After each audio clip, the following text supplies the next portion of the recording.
नमस्कार, मैं हूं गरिमा त्रिपाठी और आप मेरे साथ देख रहे हैं छत्तीसगढ़ और मध्य प्रदेश में तेजी से अपनी पहचान बना रहा समाचार चैनल इंडिया टाउन न्यूज। आप सभी का स्वागत है। चलिए डालते हैं सबसे पहले एक नजर इस वक्त की सुर्खियों पर। इंदौर में सामने आया हनी ट्रैपिंग का मामला। पत्नी ने जाल में फंसाकर लूटे लाखों रुपए के साथ सोने चांदी के जेवरात। पति की थी 1 करोड़ के बंगले पर नजर। व्यापारी की शिकायत पर मामला हुआ कायम। पुलिस कर रही दंपतियों से पूछताछ। देश भर के किन्नरों का मंडला में जमावड़ा। विभिन्न कार्यक्रमों के साथ निकली विशाल रैली। हजारों किन्नरों का जगह जगह हुआ भव्य स्वागत। लोगों को मिला आशीर्वाद। हर साल देश के अलग अलग हिस्से में होता है ये महासम्मेलन। फिर ताजा हुए सफेद शेर की याद। मोहन के बेटे विराट का लोगो लेकर रीवा पहुंचा लड़ाकू विमान सी हैरिया। सैनिक स्कूल में स्थापित होगा गौरव का प्रतीक। राजघराने से है व्हाइट टाइगर का संबंध।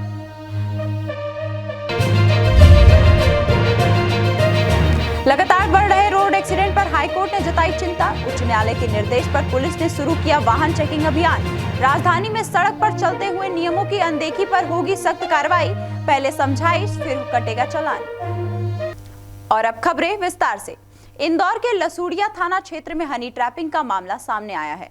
यहाँ एक महिला और उसके पति ने सुनियोजित तरीके से व्यापारी को फंसाया और ब्लैकमेल कर उससे लाखों रुपए ऐंठ लिए। ये ब्लैकमेलर दंपति रुपए के लगातार व्यापारियों को धमकाते थे। पुलिस ने इन्हें हिरासत में ले लिया है। महिला का पति खुद को सांसद प्रतिनिधि बताकर लोगों को धमकाता था। इंदौर के एक व्यापारी को हनी ट्रैप में फंसाकर ब्लैकमेलिंग का मामला सामने आया है। लसूड़िया थाने में व्यापारी राहुल शर्मा ने शिकायत दर्ज कराई कि उसके पड़ोस में रहने वाली महिला उसे लगातार पैसों के लिए परेशान कर रही है। पैसों की डिमांड पूरी नहीं करने पर दुष्कर्म के मामले में फंसाने की धमकी भी दे रही है। व्यापारी ने शिकायत में यह भी बताया कि अभी तक महिला ने 40 लाख रुपए की नकद और जेवरात वसूले हैं। इसके अलावा महिला और उसका पति ब्लैकमेलिंग कर व्यापारी के 1 करोड़ के मकान को अपने नाम से कराने के लिए दबाव बना रहे थे। पुलिस ने पहले महिला और अब उसके पति को गिरफ्तार कर लिया है। लसूड़िया थाना क्षेत्र अंतर्गत एक अपराध कायम हुआ था। एक ब्लैकमेलिंग के संबंध में एक व्यक्ति के द्वारा कायम किया गया था एक महिला के खिलाफ, जिसमें अपराध 384, 389, 506 ये पंजीबद्ध किया गया था। इसमें महिला की गिरफ्तारी पहले हो चुकी थी, जो कि एक व्यक्ति को लगातार परेशान कर रही थी और उससे पैसे ऐंठ रही थी। तो इसी के संबंध में जब पुलिस ने महिला के पूरे अकाउंट्स के डिटेल देखे तो इसमें पाया गया कि महिला का पति है, उसको भी महिला ने अपने पैसे ट्रांसफ़र किए हैं। तो इस तरह से जो उसका पति है उसको भी पुलिस ने आरोपी बनाया है, इसमें गिरफ्तार की गई है। और जो ट्रांजेक्शन डिटेल्स है उसको भी, और साथ में महिला जो है और पति दोनों का ये कहीं ना कहीं वो जो सामने वाले जो व्यक्ति है, जो पीड़ित है, उनका मकान हड़पने की भी नियत थी। तो इसी के तहत जो है पुलिस ने उसको दोनों को महिला को पहले गिरफ्तार कर लिया था, पुरुष को गिरफ्तार करके माननीय अदालत के समक्ष प्रस्तुत कर रही है। बता दें कि पुलिस ने व्यापारी राहुल शर्मा की शिकायत पर आरोपी महिला के खिलाफ 5 दिसंबर 2022 को केस दर्ज किया था। जब महिला को इसकी जानकारी लगी तो महिला ने व्यापारी के खिलाफ 8 दिसंबर को दुष्कर्म का केस दर्ज करा दिया। पुलिस ने मामले की जांच के बाद महिला को दोषी पाकर हिरासत में लिया और फिर कोर्ट ने उसे जेल भेज दिया। फिलहाल महिला जमानत पर जेल से बाहर है। पुलिस ने महिला के पति अजय ठाकुर को देर रात गिरफ्तार किया। आरोपी अजय पर व्यापारी से वसूले गए पैसे अपने अकाउंट में ट्रांसफर करने का आरोप है। आरोपी अजय खुद को सांसद प्रतिनिधि बताकर लोगों को धमकाता था। जब पुलिस ने उसे गिरफ्तार किया तब भी वह थाने में रौब जमाता हुआ नजर आया। बता दें कि 1 करोड़ के मकान को हड़पने के लिए इस ब्लैकमेलर दंपति ने कुटुंब न्यायालय में तलाक का झूठा शपथ पत्र भी दिया। इसके अलावा झूठे बयान के आधार पर न्यायालय ने 2 महीने में ही तलाक दे दिया। अब आरोपी पुलिस के गिरफ्त में है और उससे लगातार पूछताछ की जा रही है। इंडिया टाउन न्यूज के लिए इंदौर से वी देवाशीष। अखिल भारतीय किन्नर समाज का महासम्मेलन मंडला में हुआ, जहां पूरे भारतवर्ष से किन्नर समाज के लोग जुटे। यह सम्मेलन 18 नवंबर से प्रारंभ होकर 23 नवंबर तक इसका समापन हुआ।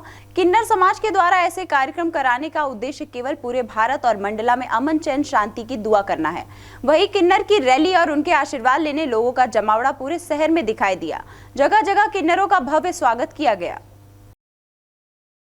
18 नवंबर से किन्नर समाज के द्वारा मंडला जिले में विविध कार्यक्रम किए गए। समापन के अवसर पर भव्य रैली की शुरुआत कटरा से की गई। किन्नरों के गुरु रथों में नजर आए तो वहीं अन्य किन्नर पैदल झूमते नाचते दिखाई दिए। शहर के विभिन्न चौराहों से रैली गुजरी। कुछ किन्नर लोगों को आशीर्वाद देते नजर आए। राजस्थान से आई शेफाली बाई का कहना है कि हमारे बुजुर्गों के नाम पर इस तरह के आयोजन किए जाते हैं। वहीं इस सम्मेलन में हमारी पंचायत होती है। इसमें कश्मीर से कन्याकुमारी तक के किन्नर समाज के लोग एक साथ शामिल होते हैं और हवन पूजन भी किया जाता है। वहीं 5 नदियों का पवित्र जल जो हमारे पास होता है वह शहर की शांति बनाए रखने के लिए होता है। वहीं उन्होंने गुरु शिष्य का रिश्ता युगों युगों से चलने की परंपरा बताया। ये हमारे जो नानी जी है उनका सम्मेलन हो रहा है, जिससे हमारे बुज़ुर्गों के नाम से उनकी रसोई होती है और फिर हमारे पूरे समाज जितना है ऑल इंडिया का, कश्मीर से कन्याकुमारी तक जितने समाज के लोग हैं वो सारे हम एकजुट यहाँ पे मिलते हैं। इसमें हमारी पंचायतें भी होती है और हवन पूजा होती है, कलश यात्रा निकलती है। ये जो कलश ब्राह्मण होते हैं पूरे शहर के अंदर, इसमें 5 नदी की जो 5 पवित्र नदियाँ होती है उसके पानी उसके समंदर का जल इसमें होता है और ये पूरे शहर में घूमते हैं ताकि इस शहर में सुख शांति रहे। पूरी बलाएं बुरी परेशानियां जो भी शहर पे आने वाली हो वो सबके लिए सुख शांति के लिए प्रार्थना करते हैं। इसमें हम लोगों की यहाँ सबका भाई बहन के रिश्ते नाते भी हुए, सबके लिए दुआएं आशीष हुआ और सबके लिए मंगलमय की मनोकामना की गई। आगे दी शहर के दाता बंगाली शाह दरबार में किन्नरों ने चादर चढ़ाई और यहाँ से कलश यात्रा की शुरुआत हुई। किन्नरों ने अपने सर पर कलश रखकर पूरे शहर का भ्रमण किया। इस कार्यक्रम में प्रदेश ही नहीं पूरे देश से किन्नर ने शिरकत की। हजारों की संख्या में किन्नर सड़कों पर दिखाई दिए। इंडिया टाउन न्यूज के लिए मंडला से लखन भांडे। वैश्विक पटल पर सफेद शेर की पहचान सुनिश्चित करने वाली रीवा की धरती में एक बार फिर मोहन का नाम सबकी जुबान पर आ गया है, जिसके बेटे विराट का लोगो लिए लड़ाकू विमान सी हैरियर रीवा के सैनिक स्कूल पहुंचा चुका है, जिसे गौरव का प्रतीक बनाकर सैनिक स्कूल में स्थापित किया जाएगा। सफेद शेरों की बात करें तो विश्व का पहला सफेद शेर रीवा राजघराने के महाराज वेंकटमरड़ सिंह जूदेव ने रीवा के जंगलों से पकड़ा था, जिसका नाम मोहन रखा गया था। विराट मोहन का बेटा था, जिसे भारतीय नौसेना ने अपनी व्हाइट टाइगर स्क्वाड्रन तैयार करते समय रीवा राजघराने से मांग लिया था। उसी विराट को लोगों ने सी हैरियर लड़ाकू विमान की श्रृंखला में लगाया था, जिसने फॉकलैंड और वोल्कान संघर्षों में अपनी महत्वपूर्ण भूमिका अदा की थी। रॉयल नेवी के लिए इसका एक दूसरा अद्यतन संस्करण 1993 में सी हैरियर FA-2 के रूप में बनाया गया था, जिसकी आधुनिक क्षमताओं ने स्क्वाड्रन को नए आयाम दिए। भारतीय नौसेना का जागरूक और सशक्त विमान व्हाइट टाइगर के लोगों के साथ जो खड़ा है उसको कहते हैं सी हैरियर। भारत की सीमा रक्षाओं का लगभग क्षेत्र रक्षण और सजीव रूप से अगर बचाव किया है तो ये सी हैरियर है, जिस पे आपके रीवा का व्हाइट टाइगर दिख रहा है, जो व्हाइट टाइगर विराट है। मोहन का अंतिम बच्चा विराट हमारे यहाँ लगभग 19 साल रहा और सन 75 में उसको भारतीय नौसेना को दिया गया। आज वो नौसेना का रक्षण कर रहा है, भारत का रक्षण कर रहा है। बता दें कि रीवा का नाम सुनते ही जहां अपने आप सफेद शेर की याद ताजा हो जाती है, वहीं सफेद शेर का जिक्र आते ही रीवा का नाम आना स्वाभाविक है। इंडिया टाउन न्यूज के लिए रीवा से मोहम्मद समीम सौदागर। कुछ महीनों से आगर जिले में पीडीएस के गेहूं चावल की कालाबाजारी जोरों पर चल रही है। सोसाइटी से मिलने वाला अनाज गरीबों के घर नहीं जाते हुए अमीरों के ठिकानों पर पहुंच रहा है। सुसनेर एसडीएम मिलिंद ढोके ने खाद्य विभाग और आपूर्ति विभाग की पोल खोलते हुए बड़ी मात्रा में बिकने जा रहा चावल आज रात में पकड़कर ये साबित कर दिया है कि अधिकारियों की मिलीभगत से ये सारा खेल चल रहा है। जिले के नलखेड़ा तहसील का मामला, जहां प्रशासन के द्वारा पीडीएस का 500 क्विंटल चावल अवैध रूप से परिवहन कर आरोपी ले जा रहे थे। नलखेड़ा के व्यापारी दर्शन जैन के द्वारा रात ट्रक में लोड कर चावल बालाघाट भेजा जा रहा था, जिसकी सूचना एसडीएम मिलिंद ढोके को लगी। इसके बाद वह मौके पर पहुंचे और ट्रक को रुकवाया। जब व्यापारी से इसके दस्तावेज मांगे गए तो वह समुचित जवाब नहीं दे पाया। इसके बाद प्रशासन एवं खाद्य विभाग के अधिकारी के द्वारा कार्रवाई करते हुए ट्रक को नलखेड़ा थाने पर खड़ा करवाया गया। नलखेड़ा में रात में इस बात की खबर आई थी कि कोई पीडीएस का चावल या अन्य तरह से इकट्ठा किए गए चावल कई ट्रक में भर के ले जा रहे। उसकी सूचना पे फूड अधिकारी और राजस्व की टीम को संयुक्त रूप से भेजा गया था। उन लोगों ने उसको जब्त भी किया। उसमें लगभग 350 क्विंटल मतलब लगभग 35 क्विंटल चावल निकला जो बालाघाट भेजा जा रहा था। और कटनी के अतुल गुप्ता का वो ट्रक था और जो जिसका गोडाउन से मतलब ये मिला है, इसका नाम है दर्शन नाम का व्यक्ति है, दर्शन पिता ऋषभ जैन। बेसोदा रोड पे इसका गोडाउन है, वहीं पे ये भर रहा था, वहीं से इसको जब्त किया। अब आगे इसके सबके खिलाफ नियम से कार्रवाई की जाएगी। ट्रक में चावल की कुल 350 बोरियां पाई गई। वहीं सूचना मिली कि कुछ बोरियां गोदाम पर रखी गई है, जिसके बाद गोदाम पर पहुंचकर करीब 150 बोरियां और बरामद की गई और गोदाम को सील किया गया। प्रशासन के द्वारा आगे की कार्रवाई जारी है। इंडिया टाउन न्यूज के लिए आगरमालवा से नजीर अहमद। अब वक्त हो चला है एक ब्रेक का। ब्रेक के बाद देखेंगे देश प्रदेश से जुड़ी कुछ और भी खबरें।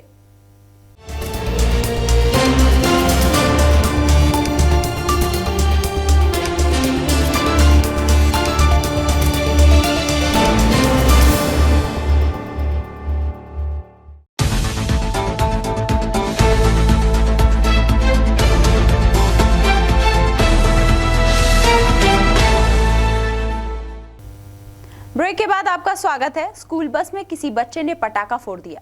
बस चालक ने इसकी शिकायत प्रिंसिपल से कर दी और प्रिंसिपल ने एक छात्र की लकड़ी से ऐसी पिटाई कर दी कि बच्चा जहां अस्पताल में भर्ती है, वहीं शिकायत के बाद प्रिंसिपल थाने में बैठा लिए गए।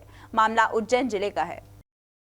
उज्जैन के चिंतामढ़ थाना अंतर्गत हासमपुर स्थित गो ग्रीन स्कूल के प्रिंसिपल राजेश कुलमी द्वारा पालखेड़ी निवासी 10वीं कक्षा के छात्र प्रियांश पिता गोपाल अंजाना उम्र 17 वर्ष को बस में पटाखा फोड़ने की शिकायत पर लठ से बुरी तरह पीटने का मामला सामने आया है।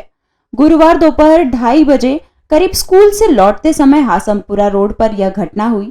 घायल छात्र प्रियांश के चाचा जितेंद्र अंजाना ने बताया कि स्कूल से लौटते समय किसी अन्य बच्चों ने बस में लहसुन बम फोड़ दिया था, जिसकी शिकायत बस चालक सुभाष ने गो ग्रीन स्कूल के प्रिंसिपल राजेश कुलमी को दी। प्रिंसिपल स्कूल से लठ लेकर अपनी बाइक पर सवार हुए और हासमपुरा रोड पर खड़ी बस के पास पहुंचे।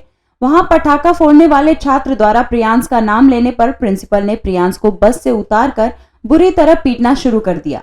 घायल छात्र ने घर पहुंचकर परिजनों को पूरी घटना बताई, जिसके बाद परिजन उसे लेकर चिंतामढ़ थाने पहुंचे।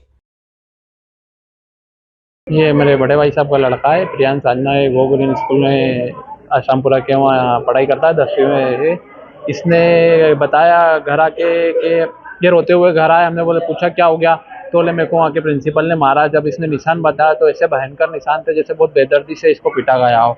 और इसने बताया कि मुझे कम से कम 25-30 लठ मतलब एक लठ से कम 25-30 बार मारा गया। इसको इसके पूरे दोनों जांघों पे निशान है, इसके एक उंगली में फ्रैक्चर भी बता रहे हैं डॉक्टर।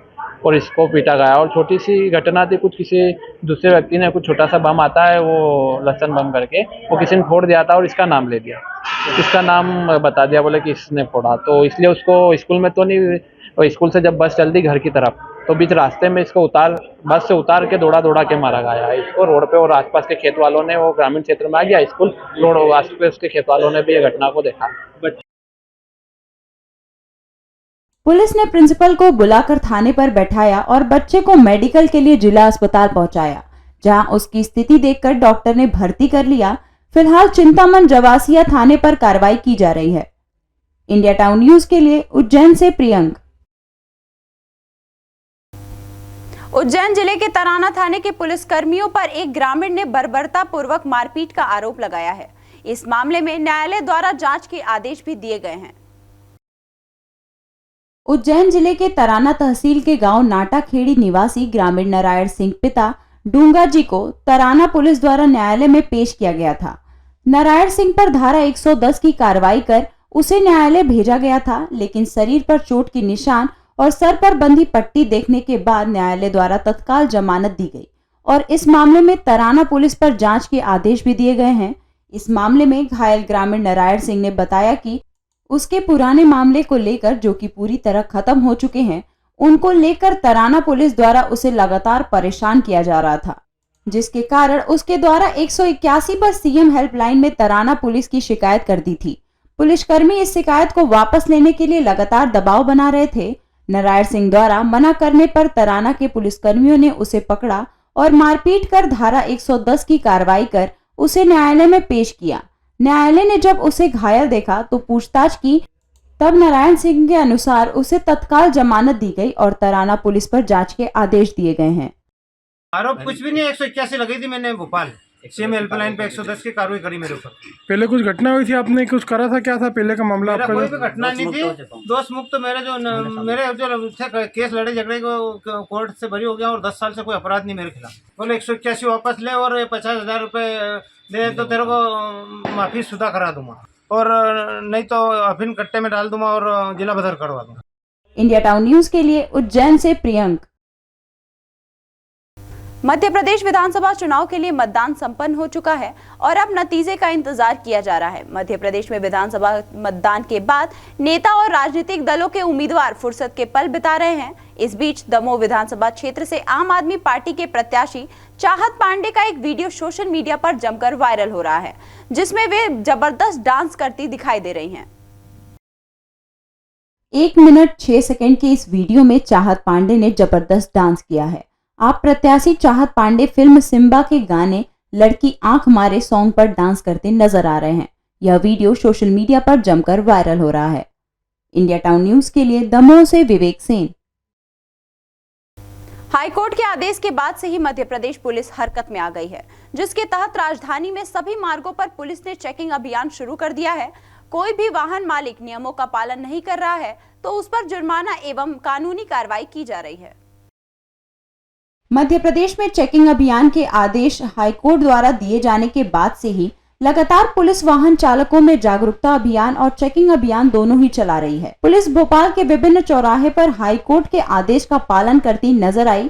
बता दें कि हाईकोर्ट ने आदेश जारी किए थे, जिसके बाद से ही पुलिस अलर्ट मोड पर आ गई। इसके बाद पुलिस ने चौराहों पर चेकिंग अभियान के दौरान हेलमेट न पहनने वालों और सीट बेल्ट न लगाकर ड्राइविंग करने वाले लोगों को कहीं समझाई दी तो कहीं चालानी कार्रवाई भी की। जानकारी के मुताबिक नियमों के विपरीत चलने वाले वाहन चालकों से 500 से लेकर 1000 तक का जुर्माना वसूलने का प्रावधान सामने आया है। वहीं अभियान 50 दिन चलने वाला है। इस अभियान को लेकर पुलिस बुधवार से ही सक्रिय नजर आ रही है। वहीं इस मामले में एडिशनल डीसीपी ट्रैफिक ने क्या कुछ कहा, देखिए। 4 पहिया वाहन चालक को सीट बेल्ट लगाने के एवं 2 पहिया वाहन चालक और प्लेन राइडर को हेलमेट लगाने की एक विशेष मुहिम यातायात पुलिस द्वारा चलाई जा रही है। संपूर्ण भोपाल नगर में 16 पॉइंट निर्धारित किए गए हैं जहां पर चेकिंग कर रहे हैं। मोटर व्हीकल एक्ट के तहत वाहन रोक करके और चेक करने के बाद में यदि नहीं पाया तो रसीद काटती। तो जो सीएफ कटता है वो 500 रुपया वाहन चालक का, 500 रुपये पीछे बैठने वाले। इंडिया टाउन न्यूज के लिए भोपाल से फरहान खान। दीपावली के 11वें दिन गुरुवार को एकादशी का पर्व दमोह सहित बुंदेलखंड अंचल में धूमधाम से मनाया गया। इस दिन भगवान 4 महीने के शयन के बाद निद्रा से जागते हैं और शुभ कार्य शुरू हो जाते हैं।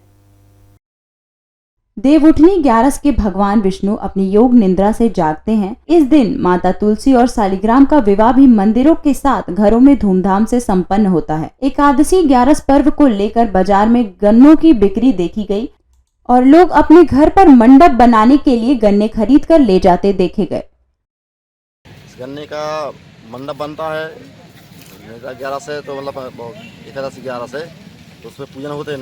गन्नों को मंडप बना के अपने घर में 11 गन्ना के लिए लगाते हैं, मंडप बनाते 11 गन्ना से 11 से यहाँ पे पूरा पूजन करते हैं। कितने रुपए का मिल रहा है ये गन्ना?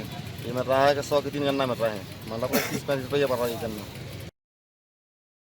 वहीं दूसरी ओर मुर्गे के बाजार में भी जमकर बिकवाली देखी गई, जहां कुछ बंदिया समाज व अन्य कुछ समाज के लोग इन्हें खरीदने पहुंचे।